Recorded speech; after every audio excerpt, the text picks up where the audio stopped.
Well, your utility bill is likely to be sky high this month. As News 10 NBC investigative reporter Jennifer Lukey shows us, even if you don't touch your thermostat, you're using a whole lot more energy just to keep the temperature where it is.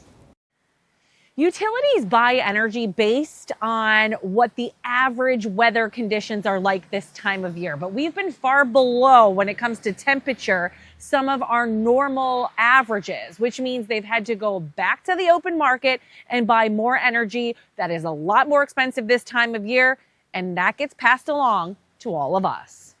We're already getting pounded with complaints from people who had sticker shock when they opened their RG&E bill this month, and it's not looking like it'll be any better next month. It comes down to what are known as heating degree days. 65 degrees is used as the baseline.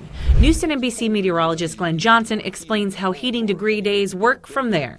We're going to do a little math here. So we start out with a high temperature of 40 degrees on a particular day, then a low temperature of 20 degrees. You add that together, divide by 2, and that gives you the average temperature for that day of 30 degrees. Now you take that baseline temperature we talked about of 65 degrees and you subtract the average temperature for that particular day. That gives you 35 heating degree days.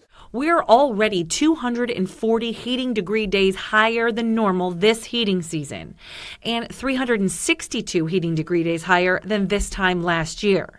So the utilities have to go buy more. And it's that greater demand that's driving up prices in the supply market. Gas supply costs are up 20% this year. And remember, Jen, RG&E is in the energy delivery business. We do not set or control the supply costs. That is something that is determined by the market. And as those increase, that is passed on to customers. You don't set the supply costs, but you do make more the more you deliver.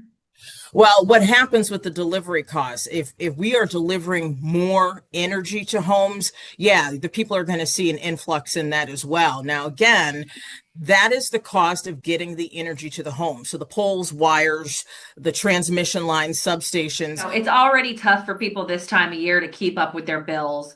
What additional help is available if this is just unsustainable for folks? We are trying to deploy as many tools as possible to help our customers manage those monthly energy bills. If you have a smart meter, you can tell what time your usage is highest and why, and maybe make some adjustments there. If you don't qualify for HEAP, there are other programs that RG&E offers. You should call them and ask about it.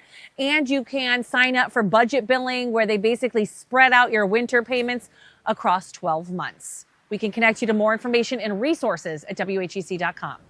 In Rochester, Jennifer Lukey, News 10 NBC. All right, let's go in depth now on some energy saving tips. RG&E suggests setting thermostats at 65 to 70 degrees during the winter and at 58 degrees when you're away from home. Install programmable thermostats to turn the temperature down automatically, and have your heating and cooling systems inspected by a professional at least annually.